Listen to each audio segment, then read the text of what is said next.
Hello दोस्तों, स्वागत है आप सबों का आपका इस गणित वाले के चैनल पे। आज हम सब लोग जानने की कोशिश करेंगे फंक्शन के बारे में।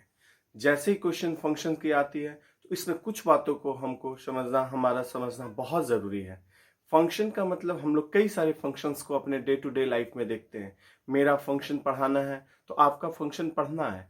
फंक्शन पढ़ाना मेरा तब ये कंप्लीट होगा जब मेरे ऊपर कोई डिपेंड होगा, जिसको मैं किसको पढ़ाऊंगा, आप सबको पढ़ाऊंगा। इसी प्रकार जब आप पढ़ रहे हैं तो आप पढ़ रहे हैं, किस लिए पढ़ रहे हैं? आपके आपके फ्यूचर के लिए। तो वहां भी आपने एक अपने लिए इमेज बना रखा है कि मुझे ये बनना है। इसी तरह जब मैं पढ़ाने के लिए यहाँ शुरुआत कर रहा हूँ, मैं जब पढ़ा रहा हूँ तो मुझे लग रहा है कि बहुत सारे बच्चे मेरे को सुन रहे हैं, तो ये मेरा इमेज है। तो फंक्शन को समझने के लिए सबसे पहले कुछ फंडामेंटल पार्ट्स को हम सब लोग समझने की कोशिश करते हैं। डियर स्टूडेंट्स, आप सारे बच्चे जानते हैं, आप सारे बच्चे घर में अक्सर यूज होते हुए देखते होंगे प्रेशर कुकर का। तो सबसे पहले हम इस बात को समझिए, ये प्रेशर कुकर का काम क्या है? जब आप इसमें वेजिटेबल डालते हैं, जब आप इसमें कोई चावल डालते हैं या इसमें आप पल्सेस डालते हैं, दाल डालते हैं, तो वो उसको क्या करता है? बेक करके निकालता है। यदि आपने प्रेशर कुकर लिया, आपने उसमें अगर वेजिटेबल के रूप में सपोज कर लिया जाए ब्रिंजल रखा, आपने बैगन रखा, तो यहाँ पर आपके पास वेजिटेबल उसका तैयार हो जाएगा, उसका वेजिटेबल बनेगा। अगर आपने पंपकिन का रखा है तो यहाँ पर पंपकिन का वेजिटेबल तैयार होगा। यहाँ पर यदि आप वेजिटेबल ऑफ पंपकिन, ये पंपकिन का ही वेजिटेबल तैयार होगा। यदि आपने ब्रिंजल रखा है तो ये वेजिटेबल ऑफ ब्रिंजल ही तैयार होगा प्रेशर कुकर में। यदि आप यहाँ पर अगर पोटैटो रख दें तो जो हमारा रेडी होगा वेज, वो वेजिटेबल मेरा पोटैटो का होगा। तो ये जो कहना है कि प्रेशर कुकर में जब आप किसी ऑब्जेक्ट को जिस चीज का रख रहे हैं, यहां पर फंक्शन कौन कर रहा है? ये फंक्शन करने वाला आपका प्रेशर कुकर है। यही काम कर रहा है, ये कन्वर्ट कर रहा है इस ब्रिंजल का वेज ब्रिंजल के रूप में। ये कभी भी ब्रिंजल को अगर आप डालेंगे तो आपको वेज पंपकिन नहीं वो बना के देगा, वो जब भी देगा वो आपको वेज बिरयानी ब्रिंजल ही बना के देगा। यदि आपने पोटैटो डाला है तो वो वेज पोटैटो, उसका वेजिटेबल ऑफ पोटैटो ही बना के देगा। अगर आप यदि उसमें कच्चा राइस रखें तो पका करके ही वो राइस देगा, वो कुछ और नहीं दे सकता है। तो ये फंक्शन करने का काम किसका है? प्रेशर कुकर का है। ये कहलाया फंक्शन। फंक्शन ही ये कन्वर्सन कर रहा है। तो फंक्शन के लिए जरूरी नहीं है कि आप इसी के देखो, लेकिन अब कोई कोई बच्चे तो खुराफाती भी होते हैं, कहेंगे कि नहीं, जब ये इसको वेजिटेबल में कन्वर्ट कर रहा है तो चलो भाई हम स्टोन चिप्स को डाल देंगे। तो क्या हम स्टोन चिप्स को अगर डाल देंगे तो यहाँ पर हमको वेजिटेबल ऑफ स्टोन चिप्स मिल जाएगा? क्योंकि उसके लिए वो बना ही नहीं है। ये मेरा प्रेशर कुकर डिस्ट्रक्ट हो जाएगा, खराब हो जाएगा। अगर हम उसमें कुछ और चीज डाल दें, आयरन डाल देंगे तो क्या ये बनेगा? नहीं होगा। तो ये जो फंक्शन है, आपको ध्यान देने की जरूरत है। जो फंक्शन है, जो आपका प्रेशर कुकर है, जिस फंक्शंस की बात आप कर रहे होते हैं, वो किसी एक पर्टिकुलर केस के लिए ही ये पॉसिबल होता है। सारी चीजों के लिए वो नहीं पॉसिबल हो पाता है। तो यूनिक चीज के लिए आपका एक यूनिक वैल्यू मिलता है। ये है आपका इस केस के लिए फंक्शन। इसी तरह अगर हम लोग, ये तो हुआ आपका फंडामेंटल जो फिजिकल एग्जांपल हुआ। आइए मैथमेटिकल एग्जांपल से इसको हम लोग समझते हैं। यदि सपोज कर हम लोग मान लेते हैं कि आपके पास ये y इज इक्वल टू, हम लोग किसी भी केस में हम लोग मानते थे फंक्शन ऑफ x, ये y is equal to F X और ये F X is equal to X plus two consider करते हैं। अगर आपके पास यहां पर, जैसे आप यहां देखे थे वेजिटेबल में ब्रिंजल था, पंपकिन था, पोटैटो था, राइस था, यदि आप उन सबको एक नेचर का था जो कि वो काम कर रहा था, बंडल ऑफ एक नेचर के लोग थे, तो उसको हम लोग सेट के रूप में भी लिख सकते थे। आपका फर्स्ट सेट सेकेंड सेट होता। खैर, ये y is equal to F X is equal to X plus two, इसको देखने के लिए हम लोग ऐसा करते हैं, दो एक सेट बिल्ड करते हैं। ये दो सेट बिल्ड हुआ। सेट बिल्ड करने का मतलब ये आपके पास जो रिजल्ट आपका आया, ये y जो है x प्लस टू, ये y इंडिपेंडेंट नहीं है, y डिपेंडेंट टर्म है। और वो डिपेंड किसके ऊपर कर रहा है? x के ऊपर। क्योंकि जैसे जैसे आप x का वैल्यू आप रखोगे, y का वैल्यू वैसे वैसे चेंज होगा। अगर आप यहां पर, यदि y जो है हमारा ये डिपेंडेंट टर्म है, ये इंडिपेंडेंट टर्म है। जो इंडिपेंडेंट टर्म होता है वो आपका सेट ए के लिए अभी हम यहां मेंबर होगा, इसे हम लोग x रखेंगे, और ये जो हमारा बनेगा y, जिसे कि हम लोग एफ एक्स के रूप में रखते हैं, इसको सेट बी कंसिडर कर लेते हैं। तो जब आप इस x का वैल्यू यदि आप 1 रख रहे हो तो आपके पास क्या इसका वैल्यू निकल के आ रहा है 1 + 2 3। अगर आप इसका वैल्यू 2 रख रहे हो तो 2 + 2 4। अगर आप यहां -1 रख रहे हो तो 2 - 1 1। यदि आप x का वैल्यू 0 रख रहे हो तो ये रिजल्ट हुआ 2। तो ये जो कहने का मतलब है, यहां जब आप 1 रख रहे होते हैं तो इसका यूनिक आंसर मिलता है 3। जब आप ये 2 रख रहे हो तो इसका यूनिक आंसर मिल रहा होता है 4। यदि आप इसको -1 यहां रख रहे हैं तो इसका यूनिक रिजल्ट आपको मिल रहा है 1। 0 रख रहे हैं तो ये मिल रहा है 2। इसका क्या मतलब आप समझ रहे हैं? एक खास पार्टिकुलर वैल्यू पर आपको एक पार्टिकुलर रिजल्ट आपको मिल रहा है। तो ये जो पार्टिकुलर रिजल्ट है ये डिपेंडेंट कहलाया, ये आपका इंडिपेंडेंट है। आप अपनी मर्जी से आप कुछ भी रख रहे हो और आपके पास कुछ भी आंसर आ रहा है। तो ये जो कुछ भी है ये कुछ भी नहीं होकर के इसका यूनिक इमेज होता है। जब आप 1 रखें तो उसका इमेज 3 हुआ, जब आप 2 रखे तो इसका इमेज 4 हुआ, जब -1 रखे तो इसका इमेज 1 हुआ, 0 रखे तो इसका इमेज 2 हुआ। यदि इसको हम लोग मैप के थ्रू दिखाएं, ये मैपिंग कहला गया डायग्राम के थ्रू। तो ये सेट ए और सेट बी, अभी हमारे पास ये रिजल्ट आया। अगर मान लेते हैं कुछ और एक एग्जांपल हम लोग ले लेते हैं, सपोज कर लिया जाए y = x² है, तो y = x² है तो ये आपका सेट ए हुआ, ये आपका सेट बी हुआ। तो अगर मान लेते हैं जब आप -1 रखते हैं ये आपका x हो गया, ये आपका y हो गया, जिसको कि हम लोग इक्वल किसके हैं x² के बराबर है। यदि आप -1 रख रहे हैं तो x का जैसे ही मान -1 रखे तो इसका रिजल्ट आपके पास 1 आ गया। जब आप 0 रखे तो 0 का स्क्वायर 0 हो गया, जब आप 1 रखे तो उसका स्क्वायर 1 का स्क्वायर 1 हो गया।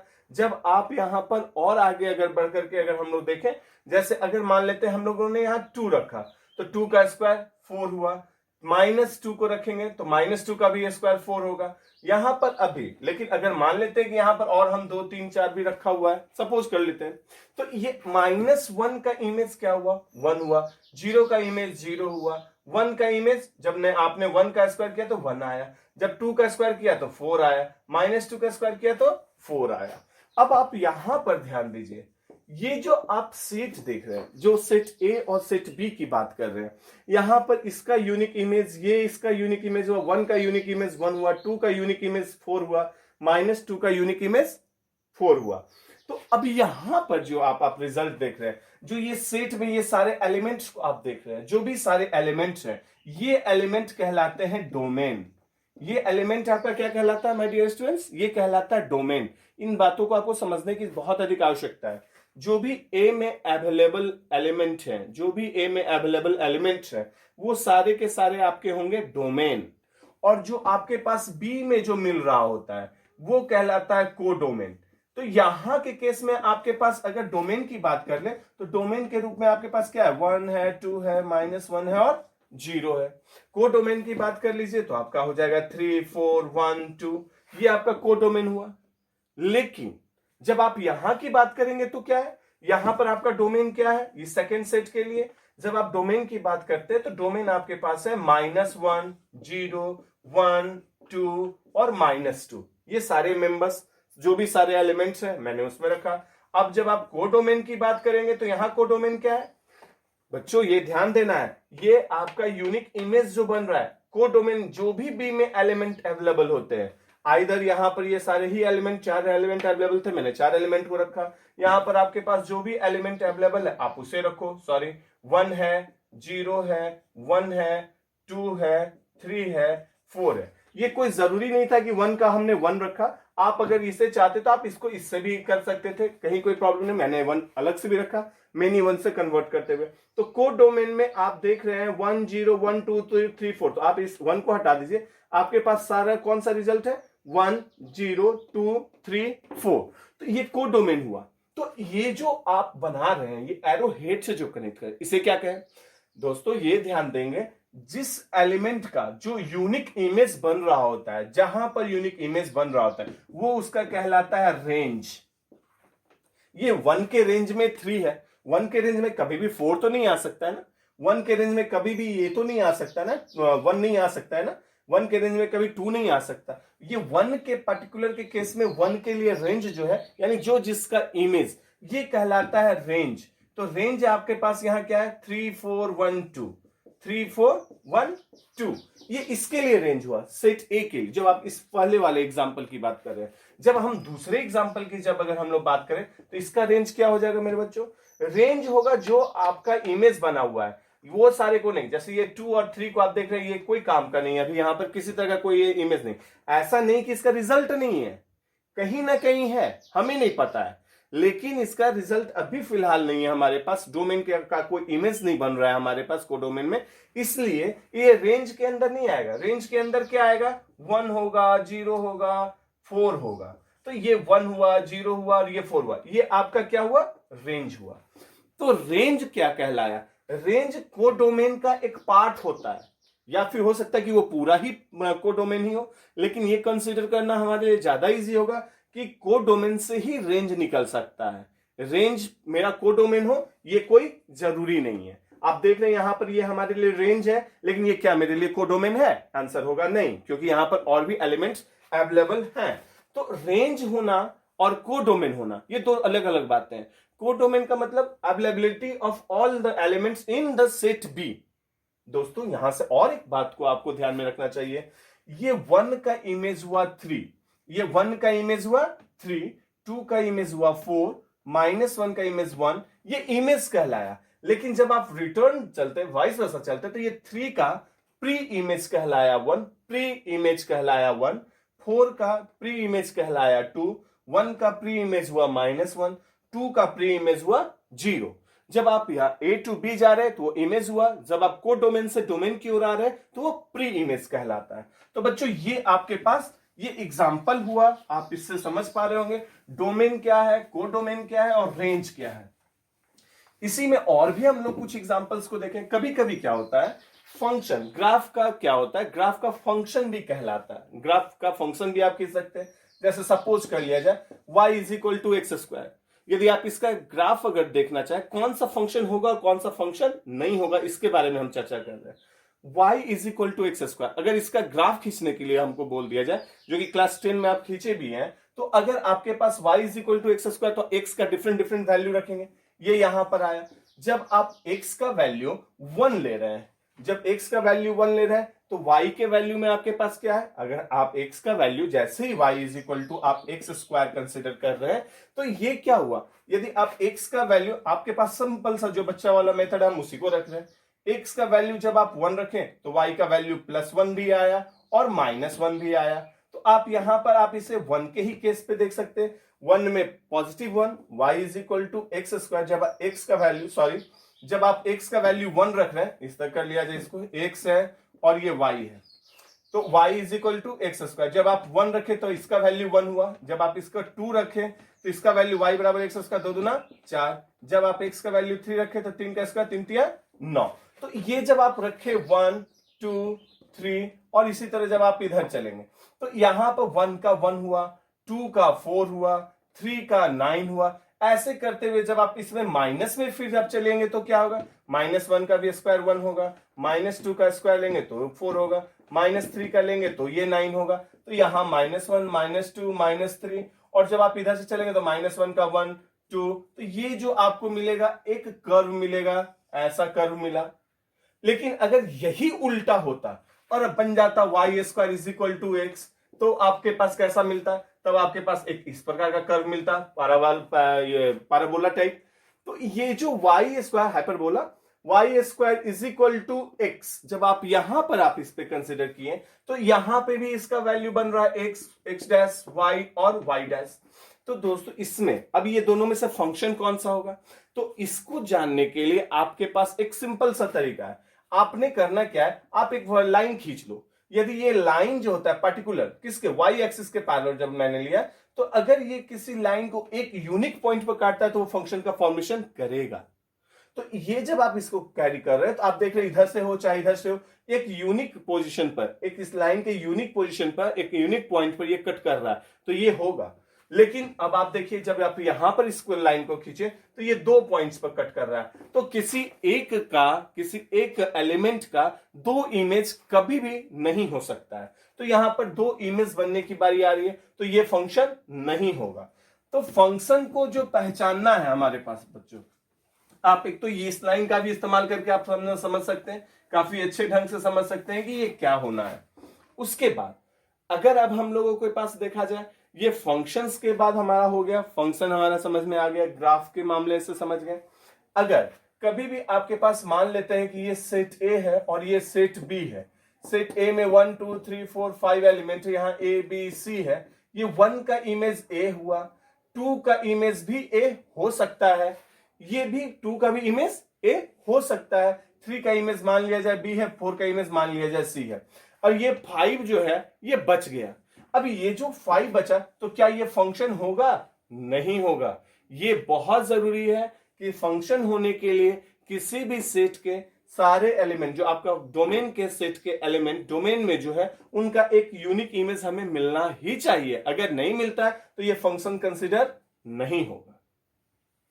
इतना जानने के बाद अब हम सब लोग की बारी है कि अब हम लोग ये समझें कि फंक्शंस का एक्चुअल होता कितना प्रकार है, किस तरह का फंक्शन बनता है, फंक्शन कैसा होता है, फंक्शन क्या होता है, ये तो हम लोग समझ गए।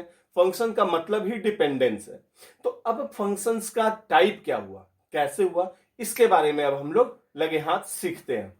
तो फंक्शन के लिए हम एक एग्जांपल अभी आपके पास फिर से रख रहे हैं। ये सेट ए है, सेट बी, ये मैपिंग कहलाता है मेरे बच्चों, जो कि एफ से रिप्रेजेंट करते हैं। इसे आप लोग लिख भी सकते हैं, function of A tends to B, जो आप लिखते हैं।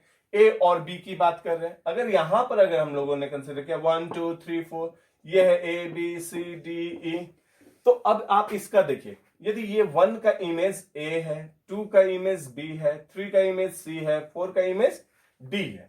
अगर मान लेते हैं यहां पर आप देख रहे हैं एक पार्टिकुलर, तो इस जगह पर आप गौर कर रहे होंगे। और एक एग्जांपल हम रखते हैं, सपोज कर लिया जाए ये सेट ए है, ये सेट बी है, तो ये भी हुआ 1 2 3 4, यहां पे हुआ ए बी सी डी और ई भी मान लेते हैं। 1 का इमेज ए है, 2 का इमेज भी ए है, 3 का इमेज बी हुआ, 4 का इमेज सी हुआ, डी और ई बच गया।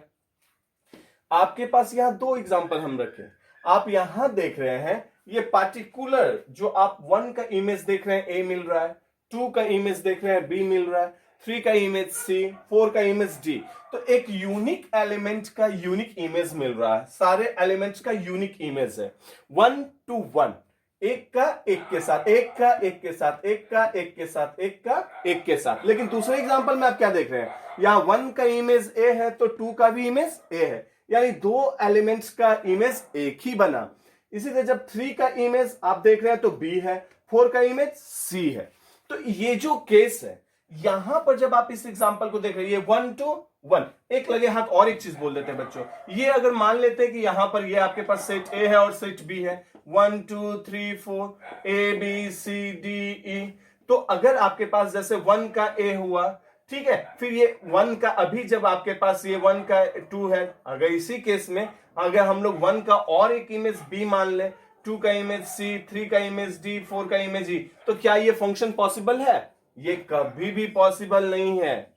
ये ध्यान दीजिएगा, एक एलिमेंट का कभी भी 2 इमेज नहीं हो सकता है। ये इसके यूनिकनेस पर क्वेश्चन है, इसलिए कभी भी नहीं होगा। इसको याद रखने का सबसे इजी क्या तरीका है, देखिए ये लाइन कन्वर्ज हो रहा है, कन्वर्ज हो रहा है ना, एक जगह आकर के आपतित हो रहा है, एक जगह आकर के मिल रहा है। अगर ऐसा रहे, कन्वर्जन केस रहे, तो वो फंक्शन का फॉर्मेशन करेगा। ये डाइवर्ज कर रहा है, डाइवर्जिंग के केस में कभी भी फंक्शन का फॉर्म नहीं करेगा।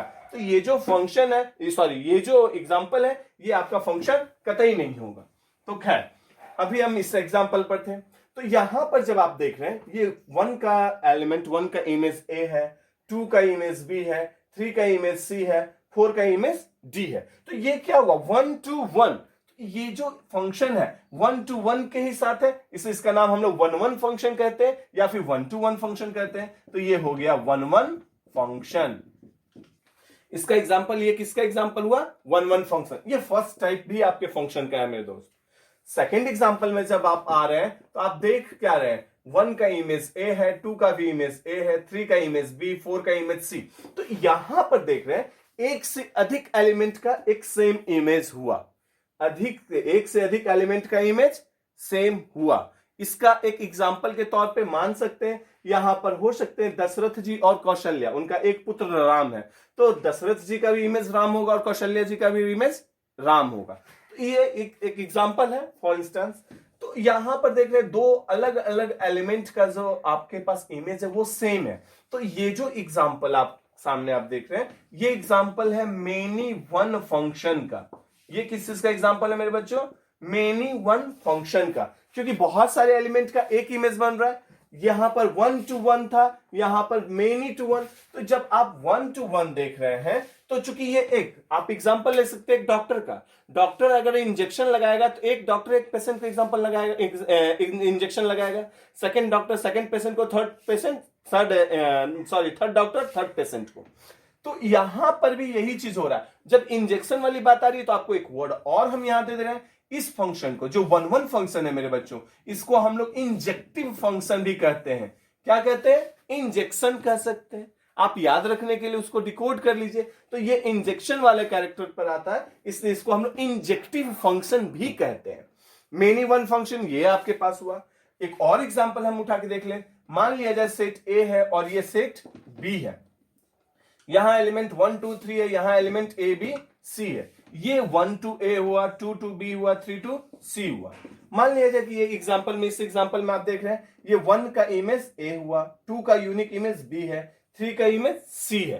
तो ये किस तरह का एग्जांपल है? आपके मन में तुरंत आ रहा होगा सर ये तो 1 1 का एग्जांपल है। एग्जैक्टली मेरे दोस्तों, ये 1 1 का एग्जांपल है, लेकिन इसमें एक स्पेशल केस क्या है? 1 1 में आप देख रहे थे कुछ एलिमेंट्स खाली भी रह जा रहा है तो कोई दिक्कत नहीं, इसको हम 1 to 1 कह दिए। लेकिन यहां पर बी में आपके एक भी एलिमेंट रेस्ट नहीं बचे। ए का सारा एलिमेंट तो टच होना ही चाहिए, लेकिन बी के कोई भी एलिमेंट में, बी का कोई भी कोडोमेन में एक भी नहीं। यानी जो कोडोमेन है वो टोटल रेंज है, टोटल रेंज है। ये जितने भी कोडोमेन में ए बी सी हुआ, रेंज क्या है? ए बी सी हुआ। क्या कोडोमेन और रेंज अलग अलग है? आंसर है नहीं। यदि कोडोमेन और रेंज ये दोनों इक्वल हो जाता है और 1 to 1 का एग्जांपल हो तो इसको हम सब लोग कहते हैं मेरे बच्चों ऑन टू फंक्शन। क्या कहते हैं? Onto function. यदि फिर से हम बोल रहे हैं, यहां पर आप देख रहे हैं 1 to 1 वाले एग्जांपल है, लेकिन बी के एलिमेंट में एक भी जो है आपके पास कोई रेस्ट नहीं बच रहा है। बी के एलिमेंट में, बी सेट में कोई भी एलिमेंट रेस्ट नहीं बच रहा है, तो इस एग्जांपल को हम लोग ऑन टू फंक्शन कहें। और ऑन टू फंक्शन में यानी कि सबके सबका यूज हो गया, सबका सब यूज हो गया, इसलिए इसका एक और नाम है, इसको कहते हैं सर्जेक्टिव भी फंक्शन। क्या फंक्शन कहते हैं? Surjective function. ये 1 1 का नाम हुआ इंजेक्टिव, तो ये क्या क्या हुआ? इसका ऑन टू फंक्शन का क्या नाम हो गया? सर्जेक्टिव। तो मेरे बच्चों आप सब लोग देख रहे हैं ये है आपका onto function. Onto function में सेट ए और सेट बी दोनों के एलिमेंट्स का एक यूनिक इमेज है और बी सेट में एक भी एलिमेंट नहीं बच रहा है, यानी कोडोमेन और रेंज हमारा इक्वल है। अब हम आगे आते हैं और एक एग्जांपल को देखते हैं। सपोज कर लिया जाए यहां आपके पास सेट ए है और ये सेट बी है। सेट ए के एलिमेंट को हमने लिया 1 2 3 4, यहां लिया ए बी सी डी ई। तो जब आप यहां पर इन अब नेक्स्ट फंक्शंस की बात कर रहे हैं तो आप इसको कुछ भी देखिए, 1 का ए से रिलेशन कर लीजिए, कोई दिक्कत नहीं है। इस 2 का भी इमेज मान लिया जाए ये हो गया, 3 का भी इमेज हो गया, 4 का भी इमेज हो गया। लेकिन इतना करने के बाद आप अब इसको अगर आप देख रहे होंगे तो आपके दिमाग में तुरंत आ रहा होगा सर ये तो मेनी वन फंक्शन का एग्जांपल है। और अगर मान लेते कि इस 2 को एक नहीं डाल करके 2 का एक इमेज मान लेते थोड़ी देर के लिए डी हो जाता, ये ना होकर के मान लेते ये अगर हमारा ये कैंसिल हो जाता। ठीक है, हमारा वहां मेनी वन का नहीं, हम एग्जांपल दिए 1 1 का एग्जांपल दिए, ऐसा भी तो हो सकता था। तो या तो ये मान लिया जाए 2 का इमेज डी है, और अगर नहीं तो ये मान लिया जाए कि इसका इमेज यही है। तो इन दोनों ही केसेस में कोई फर्क नहीं पड़ता है। ये पहले केस में एग्जांपल अभी बना है ये मेनी वन का, जब हमने नेक्स्ट 2 को डी से लिया था तो हो गया था 1 1 का एग्जांपल। लेकिन एक बात गौर करेंगे, यहां पर एक से अधिक एलिमेंट बी में आपका रेस्ट रह गया है, एक से अधिक एलिमेंट रेस्ट रह गया। अगर आपके पास एक से अधिक एलिमेंट बी में रेस्ट रह जाए और ए के बाद में बात कर लें, या तो 1 1 हो या मेनी वन हो, उससे कोई फर्क नहीं पड़ता है। तो इस एग्जांपल को हम सब लोग क्या कहेंगे? इनटू फंक्शन कहेंगे। इसमें इंपॉर्टेंट क्या है? कोडोमेन जो होगा रेंज से बड़ा होगा, तो ये कहलाया इनटू फंक्शन। ये क्या कहलाया आपका? Into function. तो अब आपके पास 4 एग्जांपल आप देख सकते हैं। मैंने रखा 1 1 फंक्शन, इंजेक्टिव फंक्शन जिसको कहें बच्चों। ये हुआ मेनी वन फंक्शन जिसमें एक से अधिक एलिमेंट का एक पर्टिकुलर इमेज हो रहा है। एक हुआ हमारे पास ऑन टू फंक्शन, जिसे हम लोग सब्जेक्टिव भी कहें। ए टू बी इमेज तो फॉर्म किया, लेकिन बी में कोई भी एलिमेंट रेस्ट नहीं बचा। और ये है आपके पास इनटू फंक्शन। इनटू फंक्शंस के भी एग्जांपल को हम लोग देखें कि यहां पर कंसिडर किया। अब थोड़ी देर के लिए और कुछ एग्जांपल्स पे हम लोग आते हैं। ये हुआ 4 टाइप। इसी को मिलाते हुए हम लोग और 2-3 टाइप इसमें होते हैं बच्चों, जो कि काफी आसानी से आप समझ सकते हैं। मान लिया जाए आपके पास कभी कभी ऐसा फंक्शन आ जाए, ये रह जाए ए है और बी है, 1 2 3 ए बी सी, ये हुआ मैपिंग एफ से। अब आपका 1 का इमेज ए हुआ, 2 का इमेज बी हुआ, 3 का इमेज सी हुआ। ये किस चीज का एग्जांपल है? ये अगर आप देखें तो अभी तुरंत आप पढ़े थे पहला एग्जांपल 1 1 फंक्शन का पढ़े थे। 1 1 फंक्शन भी हो सकता है। अब 1 1 फंक्शन ही क्यों होगा? ये चाहे तो ऑन टू फंक्शन भी तो हो सकता है। ऑन टू फंक्शन में आप देखे थे एक पार्टिकुलर इमेज बना था, यहां पे भी पार्टिकुलर, और 1 1 का मतलब है कि इस पार्टिकुलर का इमेज ये है, इसका ये है, इसका ये है। तो ये इंडिविजुअलिटी इसकी कायम है, इसका एक डिपेंडेंट, इसका एक फिक्स्ड इमेज मिल रहा है। तो ये दोनों ही एग्जांपल है। यानी अगर हम लोग देखें तो ये 1 1 फंक्शन भी है और साथ में ऑन टू फंक्शन भी है, इसलिए इसका नाम हम लोग डाल दिए 1 1 ऑन टू फंक्शन। क्या नाम डाल दिए? 1 1 ऑन टू फंक्शन। इस फंक्शन का ये 1 1, इसका चूंकि आप देख रहे हैं यहां पर बाई यानी एक पेयर बनके एक ऑर्डर्ड पेयर रेडी है और कुछ रेस्ट नहीं बचा। 1a ordered pair, 1a 2b 3c, ये ऑर्डर्ड पेयर हो गया जिसमें 1 रिलेटेड टू a है, 2 रिलेटेड टू b है, 3 रिलेटेड टू c है। तो ये जो है एक्चुअली ये बाई है, इसलिए इसका हम लोग एक और नाम मेरे प्यारे बच्चों डालते हैं, इसको हम लोग बाइजेक्टिव भी कहते हैं। क्या कहते हैं? Bijective function. तो इस 1 1 ऑन टू फंक्शन को हम सब लोग क्या नाम देते हैं? Bijective function. तो अभी हम लोगों के पास ये एग्जांपल हुआ 1 1 ऑन टू। तो आप देख रहे होंगे 1 1 और ऑन टू दोनों को जब मिक्स किए तो ये हमारा बन गया 1 1 ऑन टू। अब इसी केस में एक और एग्जांपल हम लोग उठाते हैं। ये सेट ए है, सपोज कर लिया जाए ये सेट बी है, 1 2 3 4 ए में 1 2 3 4, चलिए ए बी सी डी, और थोड़ा सा बड़ा कर लेते हैं इस सेट को ई। तो जब आप यहां देख रहे हैं ये 1 का रिलेशन ए के साथ, 2 का बी, 3 का सी, 4 का डी, तो इस केस में जब आप देख रहे हैं 1 का यूनिक इमेज ए है, 2 का यूनिक इमेज बी, 3 का सी, 4 का डी, और ये ई रेस्ट रह जाता है। अगर ये ऐसा रह जाए तो आपको पहले फिर से दिमाग में चल रहा होगा कि सर ये तो 1 1 फंक्शन है, क्योंकि आपका 1 1 फंक्शन का एग्जांपल यही है। लेकिन आप और आगे बढ़िए, इनटू फंक्शन को याद कीजिए, तो वो 1 to 1 था या तो मेनी टू 1 था। तो ये 1 to 1 में जब हम लोग बात कर रहे हैं तो ये 1 1 फंक्शन है, और साथ ही साथ कौन सा फंक्शन मेरे प्यारे बच्चों? Into function. Very good. तो ये हो गया 1 1 इनटू फंक्शन। ये एग्जांपल हो गया 1 1 इनटू फंक्शन का। तो यहां पर आपने देखा 1 1 ऑन टू फंक्शन और ये है 1 1 इनटू फंक्शन। तो अब आपके पास हमने छठा को भी समझा। कोई भी किसी भी तरीके का अगर आप लोगों के पास अगर कोई दिक्कत रह जाता है मेरे बच्चों, तो आप बिना सस्पेंस, बिना किसी तरह का प्रॉब्लम लिए आप हमारे कमेंट बॉक्स में डालिए या फिर डिस्क्रिप्शन से जाके मेरे लिंक पर आप उसको मेल कर दीजिए। उन सारे क्वेश्चंस को मैं आंसर जरूर दूंगा। और एक और बात, यदि आपको बात करने में अगर आपको प्रॉब्लम है तो प्लीज आप अपना नंबर भी आप मेरे पास डाल सकते हैं। मेरे काउंसलर फोन उठाएंगे और या तो फिर वो मेरे पास ऑफर करेंगे, हम आपके उस क्वेश्चन का आंसर जरूर करेंगे। तो इसलिए आपको ध्यान देने की जरूरत है, आपको बस समझना है। और किसी भी केस में, क्योंकि अगर आपको ज्यादा एक्सरसाइज करना है, ज्यादा एग्जाम्पल बनाना है, तो आपको टीचर्स के टच में होना होगा। कोई भी चीज को के लिए समझना बहुत ज्यादा नहीं है, लेकिन एक बात याद रखिएगा, जिस बात को, कौन सा ऐसा घर है जो साफ करने के बाद गंदा नहीं होता? इसी तरह हमारा ये माइंड भी है। जब हम बहुत सारी चीजों को सीखेंगे तो कुछ बातों को भूलेंगे भी, और भूलने के लिए क्या करना होगा? हमको लगातार प्रैक्टिस करना होगा। इसलिए मेरे बच्चों, प्रैक्टिस से पीछे मत हटिए, और हम आपके साथ हैं। आप जब चाहें आप तब हमारे पास मेल कीजिए। थोड़ा समय लग सकता है, घंटे 1.5 घंटे से ज्यादा का समय नहीं लगेगा। मैं आपको तुरंत कॉल करूंगा और तुरंत आपसे बात भी करूंगा। आप ध्यान दे करके केवल आप सीखिए। ये हुआ 1 1 इनटू फंक्शन। फिर से वापस आते हैं एक और एग्जांपल पर लगे हाथ। A B 1 2 3 4 A B C. अब हमारे पास ये आ गया ए बी सी। तो यहां पर जब आप देख रहे हैं ये 1 का इमेज ए है, तो 2 का भी इमेज मान लिया जाए ए है, 3 का इमेज बी है, 4 का इमेज सी है। ये किस टाइप का एग्जांपल है?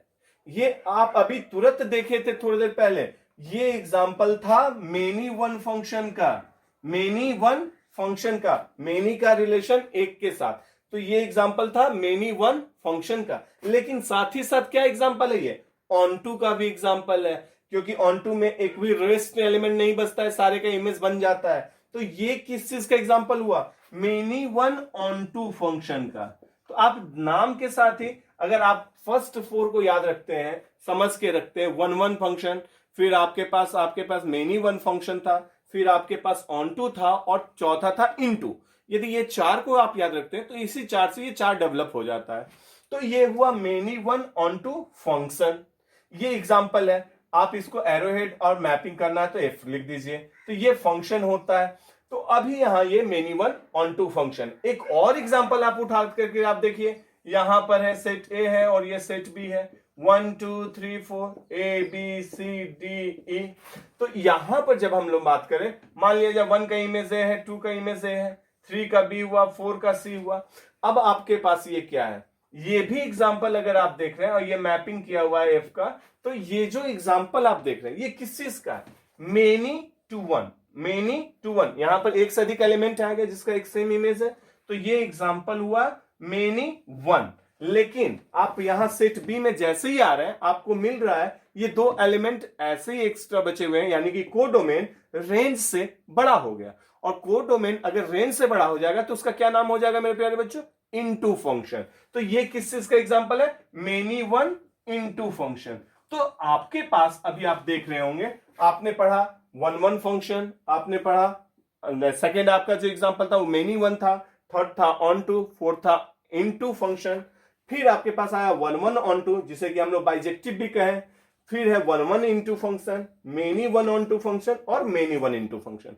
तो मेरे प्यारे बच्चों, आज आप लोग सीखे फंक्शन क्या है, फंक्शन किन से निकल पाएगा, किन से नहीं निकल पाएगा, और फंक्शन के टाइप को आज हम लोग सीखे। आज अब हम लोग इसके नेक्स्ट क्लास में हम लोग सीखेंगे रेंज निकालना, और एक्सरसाइज प्रॉब्लम्स को हम सब लोग सॉल्व करेंगे नेक्स्ट क्लास में। यानी कल के क्लास में आप अब जो नेक्स्ट लेक्चर हमारा होगा उसमें रेंज निकालना और डिफरेंट टाइप के रिलेशंस को सीखिएगा। यदि आज आपको ये चैनल, ये एपिसोड, ये क्लास आपको पसंद आया हो तो प्लीज इसे शेयर और सब्सक्राइब करना ना भूलें। मोटिवेशन के लिए मेरे प्यारे बच्चों ये बहुत जरूरी होता है कि लाइक का बटन भी आप दबाएं। तब तक के लिए आज के लिए इतना ही, और फिर हम सब लोग मिलते हैं कल नेक्स्ट क्लास में। तब तक के लिए